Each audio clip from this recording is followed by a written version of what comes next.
bino population bokanisi nini motuna eza moko 6 ans après Tshisekedi akoti na bokonzi azo mérité batalela ye lisusu na ela oyo azwi déjà elika ezali kakoki kobongisa maetali social na mobimba nango bolobi nini na likambo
Allez, tout le bien dans makambo aérienne Congo Airways.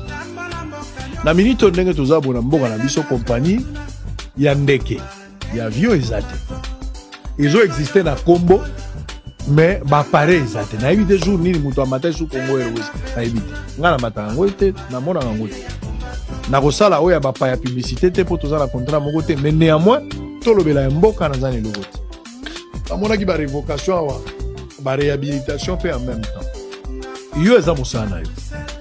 Eloko nini esali ke compagnie na biso ya aviation ekufa. Banani bazali na cause ya likambo ato likambo ezali penza nini.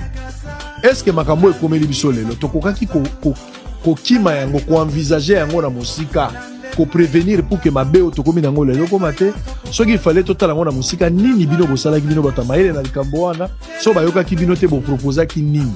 Na ndenge toza lelo solution ezani parce que gouvernement na biso toyoka ki que balancer eloko mususu bazolinga ekota en vigueur jusqu'à présent na salamité makanisi na ona likambo etali transport aérien o lelo eza pasi pona biso billet eza presque Lubumbashi aller retour $600-700 contrairement de balobaki billet avion ko 9 mais na réalité comme normalement na mboka lokola RDC effectivement billet à avion et Koki Kokita moins cher makasi mais c'est toute la politique autour de la question qu'il faut essayer de revoir. Est-ce que situation actuelle tokokaki ko prévenir yango? La réponse c'est oui. On pouvait prévenir cette situation. Il faut d'abord koyeba les avions bazwaka yango ndenge nini basombaka yango ndenge nini. Comment est-ce que ceux qui yo papa sango lobi na ngina somba avion, qu'est-ce que je dois faire? Ceux qui l'état linga somba avion, qu'est-ce que je dois faire? Parce que depuis to bandi ma solo oyo tozo zwa ba attaque ya fort nyonso tozo zwa pe ba suggestion ba tozo répliquer moto na ndenge na yo. Ceux qui l'état congolais alingi azwa avion ou bien alingi à remonter, à relancer, toi monter une compagnie aérienne. Adala ba choix ebele. Akoki ko sala, akoki ko somba avion, akoki ko sala o benga leasing les ali ko louer. Omoni, akoki ko sala o bengi location à chasserie leasing to buy, akoki ko sala ngo. La meilleure option pour ngai ezali ko somba, na koyebi sayo pourquoi.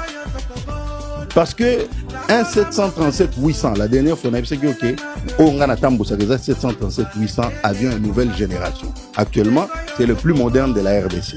Et ça privé, ça l'État. Et Kosomba Yango, Nazaï Kota la vente au bandana émission, c'est autour de $100 millions. Moko Yasika. Moko Yasika, c'est autour de $100 millions. Leasing, je ne suis pas pour ça. Et Belé, baza pour ça, mais je ne suis pas d'accord. Parce que, ko louer, et l'oko ya ko louer, na ko somba ya ko somba, au yebi yo moko qu'est-ce qui est moins cher.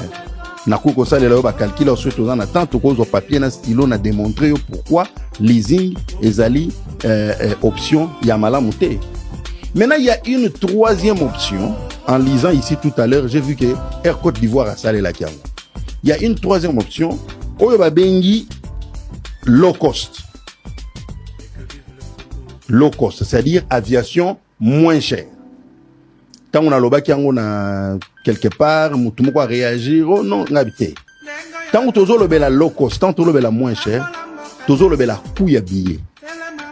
Mais maintenant, avion, aviation moins chère, on peut prendre des avions, il y a bien, mais il y a occasion. C'est pas cher. Je lisais tout à l'heure, 30 millions de dollars, Tokozwa, 737, 800, il y a en très très bon état, et puis 30 millions. 30 millions de dollars. Donc, ce aujourd'hui, Mbongo, il va foutre forage, il va foutre 398 millions de dollars. Où ils ont prévu pour passer là, un projet à forage. Donc, tu as 10 avions. 30 millions de dollars. 10 avions. 30 millions de forage, tu as 10 avions. 30 millions de dollars, tu as 737 800 passagers. Il y a bien. Il y a occasion. Et bimi check C. Et bimi check C, bazongi si makamunion sont au point. Tozui yango, Mibale. Goma tous les jours. Lubumbashi tous les jours. Tozui 737 300. Et ça 4 500 000 dollars. Il y a occasion, hein? Il y a occasion. 4 500 000 dollars. Tozui en OP2. Ça fait le Kassai 3 fois par semaine et ça fait l'Équateur 2 fois par semaine. Tozui en O2. Tozui ba bombardier Q400. Totier Wana. Pour 4 millions, 5 millions, on peut en avoir. Totier ou bien Tozui ba Fokker 50. Donc, nous prenons 6 avions pour ne pas s'embrouiller. 6 avions.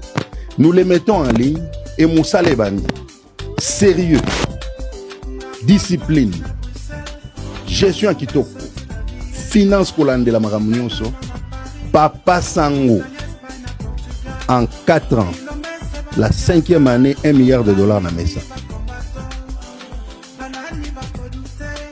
1 milliard de dollars. Comme bénéfice. 1 milliard de dollars comme chiffre d'affaires. C'est faisable. Au Kobeta Machine Sikoli, il y a des compagnies Lelo. Il y a des compagnies Lelo privées. Ils ont ça la moussa, les homonan. Si on a pêché un nombre d'avions, il y a compagnie place dans la sala. Et comment un privé peut faire ça? Parce que le potentiel est là. Le potentiel est là. Et nous sommes là en train de tergiverser. Nous allons revoir la note tout à l'heure. Est-ce qu'on y est que ceux qui compagnie Yamboka Songolo ezo ya epana yo une fois yo peut faut que epana une fois. Par exemple, Ethiopian Airlines vient au Congo 6 fois par jour. Ethiopian Airlines. Il vient au Congo 6 fois par jour. Nous aussi, on doit aller à 6 fois par jour. 6 fois par jour. Est-ce que vous imaginez manque à gagner? Est-ce que vous savez que Kenya Airways vient au Congo ici 6 fois par jour? 6 fois. 2 fois à Kin, 2 fois à Lubum, 2 fois à Goma.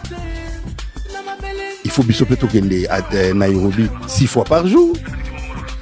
Mais où sont les équipements pour ça dans le Moussala? Équipements exactés, avions exactés, mais les avions sont là. Il y a pour nos avions, ce qu'il faut faire. Donc, tu sais ce qu'il faut faire. 100 millions, tu as un avion à 6K, 30 millions, tu as un avion à occasion, et Makambwe Bandi. Et tu as compté dans le Mikolo. Tu as compté dans le Mikolo. Premier jour, tac, avion est décollé. Année à Liboso, tu as fait des Samasolo. Année à Mibale, tu as fait des Samasolo. Année à Misatou, croisière. Vitesse à croisière. 4e année, tant aussi sa 4e année, 1 milliard de dollars chiffre d'affaires. Parce que le potentiel est là. Est-ce que Yébike, Soko Lingyo Longwawa, Tolo Bati ici, au Koko m'a à 800 dollars. Oui, ici. Ouais. Si. Il faut d'ailleurs qu'il n'est pas à Ouganda. Aucun de vous a pas, il faut qu'il n'est pas à Ouganda. Imaginez, au okomi na Uganda ozwi mutuka ememi oti na aru okomi na aru na frontière nde ok mpona lakisa yo potentiel oyo toza nango nazo informe yo ke bakompagnie aérienne nyonso omoni eyaka na Congo awa ememaka nde bacongolais Uganda Airline nazo informe yo ke bakompagnie aérienne nyonso omoni eyaka na Congo awa ememaka nde bacongolais Uganda Airline, Ethiopian Airline, Kenya Airways, Tanzania, Angola, Air Côte d'Ivoire, Askai, SN, Air France, Turkish, Royal Air Maroc, Égyptaire. Ba compagnie nyonso wana oyebi ke memaka nde ba congolais, ba égyptien combien ba yakao, ba turc combien ba yakao. Cargo ya Turkish ezo ya Congo chaque jour. Ezo mema biloko ba congolais, tozo mema biloko ba turc. Cargo ya Kenya Airways, ezo ya Congo chaque jour. Ezo mema biloko ya ba congolais, tozo mema biloko ba Kenya. Cargo ya Ethiopian Airlines, ezo ya chaque jour. Ezo mema biloko ya ba congolais. Qatari yewana, Qatar Airways. Azo mema biloko ba Qatari ba yakao. Donc, Papa Sango, nous avons 16 millions de Congolais qui sont à l'étranger. Nous avons à peu près 10 à 15 millions de Congolais qui sortent du Congo régulièrement. Ça fait 30 millions de Congolais qui font comme ça. Et nous, Congolais, nous laissons d'autres pays réfléchir, acheter des avions, monter des compagnies aériennes, faire former leurs enfants, leur donner du travail pour venir prendre les Congolais au Congo, les amener à l'étranger et prendre les Congolais de l'étranger, les amener au Congo. Tozotala. Atayomoko. Atayomoko. Moi, je vous dis que les loyaux na Congo, les loyaux tous les jours, c'est minimum 2 à 3 millions de dollars par jour qui s'envolent, qui sortent du Congo. Comment? Par les compagnies aériennes. Air France prend combien de Congolais et amène à Paris? Pour apprendre dans le monde. Combien? Éthiopienne. SN. Azozo combien de Congolais? Yo voyage à ça l'exercice, une année, pendant une année, chaque fois, nous avons voyagé dans nos changer ma compagnie. Banda na Éthiopie. Kota na kati économie. Balayé na kati. Majorité c'est des Congolais. Kota na Air France. Balayé sous na kati. Majorité c'est des Congolais. Donc, les autres s'asseyent, réfléchissent, prennent des avions pour transporter les Congolais. Et nous, on est là, tous se chamailler parce qu'il fallait gagner nos abougumestres, il fallait pas les alayo, il fallait y être, et comme il tourne en gaï, l'ongola la guerre à veste. L'ongola bampakatia ba jeune, nde musala biso tous ça là, et pendant ce temps-là, Zoa compagnie le la Tanzanie. Président Tanzanie alors non, ngai pe nazo kende kozwa ba avion, na kende kozwa par na ngai ya marché na Congo. Alors ba kiango ouvertement. Pe aki azwi ba avion. Pe azo ya kozo akoma kosala Lubumbashi, azo sala pe Kinshasa régulièrement. Or, ba tuana nyonso nazo tangela yo, ba avion nyonso wana ndenge zo ya na ebisu yo règle o ezo exister na loi aviation civile. Lokola bango bazo yepa na biso. Biso pe photo kende pa na bango. Mais tozangi appareil bazo dame biso ba pion. Donc, les lois, il y a recréé compagnie d'aviation de ce le rôle va créer Air Congo.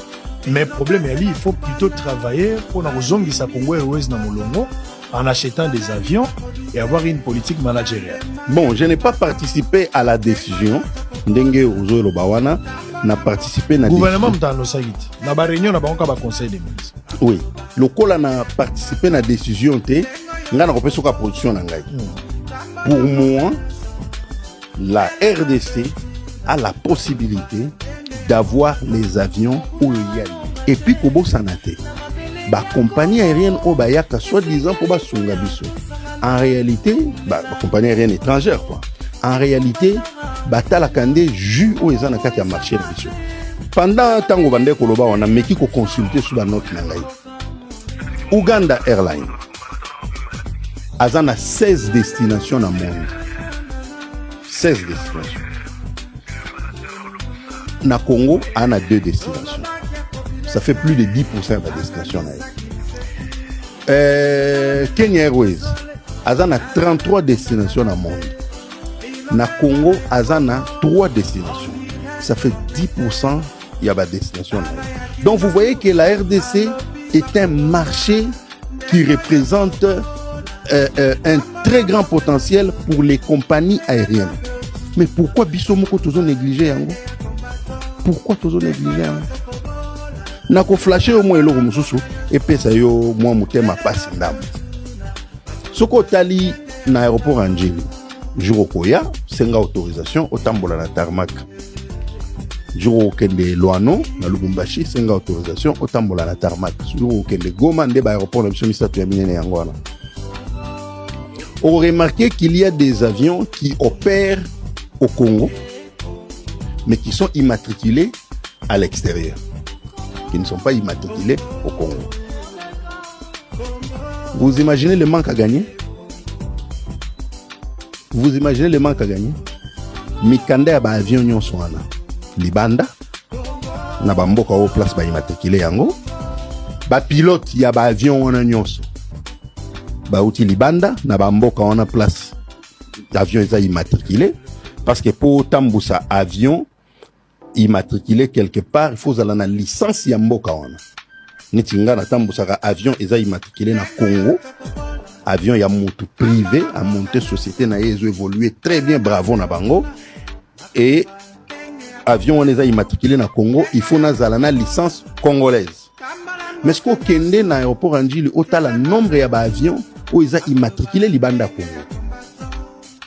Les pilotes viennent de ces pays-là, c'est-à-dire, petit nabiso bazana Kinshasa, moi ça fait 20 ans j'ai fini l'école de pilote, mais zana petit bazo aussi l'école de pilote Lelo, 25 ans, 27 ans, 28 ans, bazo soit bouloté parce que avion moko ils allaient et ils ont même ba congolais, ils ont même fret ya ba congolais, mais avion on a immatriculé libanda Congo et ba pilote l'autre musa ba avion on a bazo ou ta pays on a place ba immatriculé avion.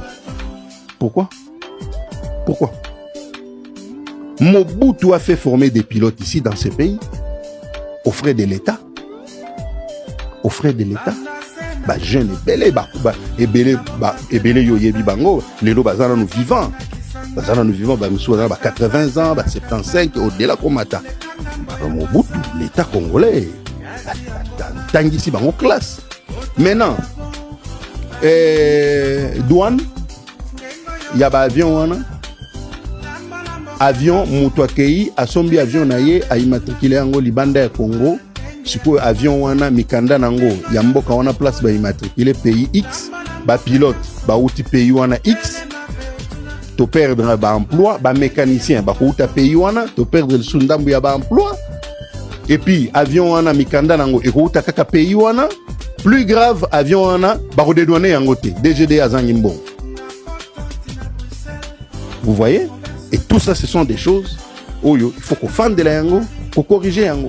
Très bien. Allez, on va revenir pour terminer. Boza et Belé, Maramunde Kwazolo, bah. Donc, Namboko, yo, bah, 100 millions. On a deux projets comme ça. 100 millions, 220 millions. Bon, on peut pas comment minimiser, c'était pas grand chose, hein, par rapport à ce que lui, il avait pris. Moi, je n'ai pris que 300 millions, mais lui, il avait pris 600 millions. Comment tu vas, madame? Mais ceux qui ont 30 millions, bah bien à aucun.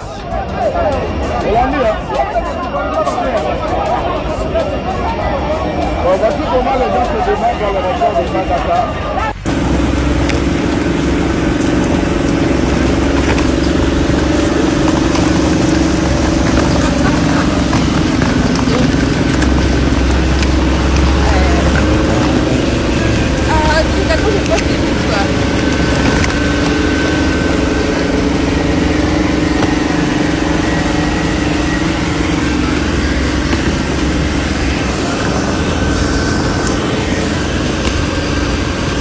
Tshisekedi doit partir. Franchement, Tshisekedi doit partir. Na visiter qui na bon marché, na moni ba pede batondi zandu. Na lina kanga suki. Ba pede ba lobi il faut ka bango ba simbanga. Soki mutu mususu ba koko ndima te. Nga pede na mutu nanga. Okosi siko o mboka nene tondi ba pede na ba pede bwe non. Tshisekedi doit partir. Trop c'est trop. On ne peut pas accepter. Hein? On ne peut pas accepter ça. Hein? Et ça prend l'humiliation. Hein? Quelle humiliation. Quelle humiliation. Quelle humiliation. Quelle humiliation. Nous sommes humiliés. Quelle humiliation. Qu'est-ce que se passe? Hein? Qu'est-ce que se passe? Jusqu'à quand, Seigneur? Jusqu'à quand, Seigneur? Jusqu'à quand? Jusqu'à quand? Pococola, jusqu'à quand? Le traître a tressé Mboka. Hein? A je mérité Pandazon. Vous payera bientôt. Vous payera bientôt. Tu dois payer bientôt là. Tu dois payer. Tu paieras cher. Imbécile. Calme. Silence. Méchant. Oh, méchant. Coronavirus. Ah, les lots, c'est la vie. Félicitations, PD. God have mercy upon us.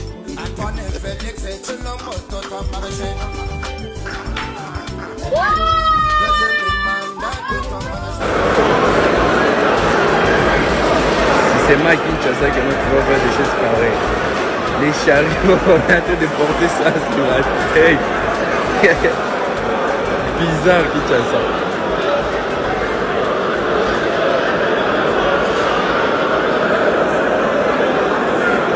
Oh non, tu as ton mari qui travaille à l'aéroport. Les négociations.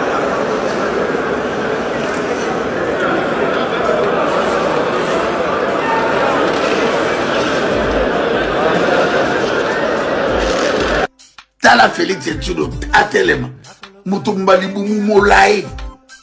Est-ce que mutanengo bozo pesa confiance? Bozo pesa bango confiance. Tala caméra salité. Vital caméra salité. Escroc grand manipulateur. Abenda Félix yaka tozwa plan. Yaka tozwa plan. Félix abanga gabi yaka. Oh bakosala onini. Hein?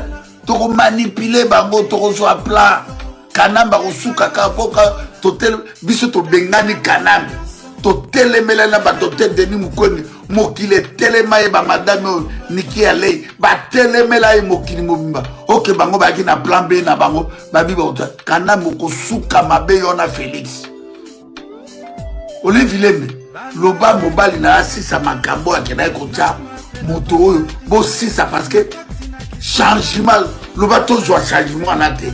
Ce qui me sont aux yeux, beaucoup payé. Ma cabo, vous savez, dans Bokawana.